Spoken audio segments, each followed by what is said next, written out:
Smart city की बात कर रहे हैं तो अभी दो एसटीपीज जो हैं, एक तो नड्डी क्षेत्र में हमारा चल रहा है, लगभग 1.55 MLD का ये प्लांट है।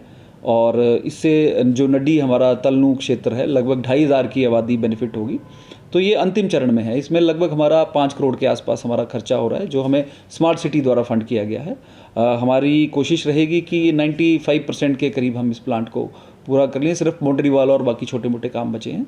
तो मार्च में इस प्लांट को हम चालू करके विधिवत, क्योंकि ये स्मार्ट सिटी का पैसा है, तो उनको आगे हैंडओवर करके या जैसे भी हमने चलाना है तो O&M मेंटेनेंस जो है वो देते हैं। मार्च में इसको हम कंप्लीट कर देंगे।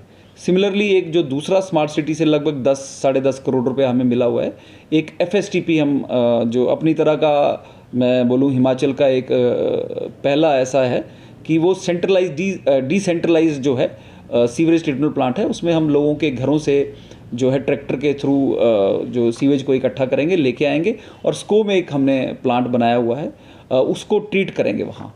तो वो भी लगभग अंतिम चरण में है, तैयार हो चुका है। उसका भी स्मार्ट सिटी से हमारी बात चली हुई है, उसका शीघ्र ही इनॉग्रेशन करा के उसको हम चालू कर देंगे। कोशिश रहेगी कि इसी 31 मार्च से पहले, इसी वित्तीय वर्ष में उसको हम चालू कर दें।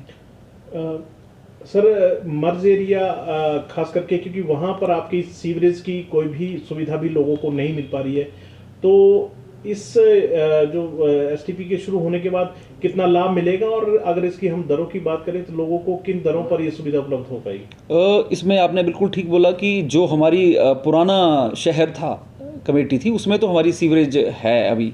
1 से वार्ड 8 में भी है, वार्ड नंबर 9 और 10 जो श्याम नगर का एरिया वहाँ भी है। ये जो योजना जो स्कोप में बनाई गई है, ये मर्ज्ड एरिया के लिए है कि जब तक वहाँ दूसरी पाइप्ड सीवेज हमारी ट्रीटमेंट प्लांट और नेटवर्क नहीं आता, तब तक इसको हम वहाँ से ट्रैक्टरों के द्वारा लिफ्ट करेंगे और उसमें एक शेड्यूल बनाएंगे, क्योंकि कमेटी का पैसा है और ये मैंडेट भी कमेटी का है, उनके साथ मिलके, और वहाँ से ट्रैक्टर से उठा के वहाँ ले जाएंगे और ट्रीट करेंगे।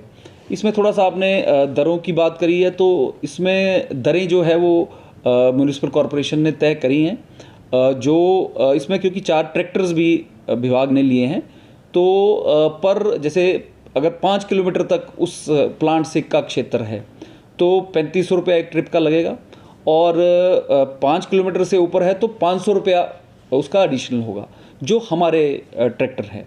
और जो अगर कोई प्राइवेट ट्रैक्टर है वो अपना उस प्लांट में लेके जाना चाहता है तो उससे 1000 रुपया हम चार्ज करेंगे। ये क्योंकि पहले इसकी सबसे बड़ा फ़ायदा ये होगा कि पहले जो हमारे प्राइवेट ऑपरेटर्स थे वो कुछ लिफ्टिंग करते थे, पर उसका डिस्पोजल कहीं नहीं था, तो वो कहीं नदी में, कहीं नाले में, कहीं ऐसी जगह कर देते थे जिससे कि पोल्यूशन का और जो हमारी पीने का पानी है या नदियाँ हैं उसको वो प्रदूषित करते थे। तो सबसे बड़ा जो एडवांटेज इससे चालू होने से मिलेगा कि प्रॉपरली वहाँ ट्रीट होगा उसका स्लज का, फिर उसके बाद जैसे खाद बनता है।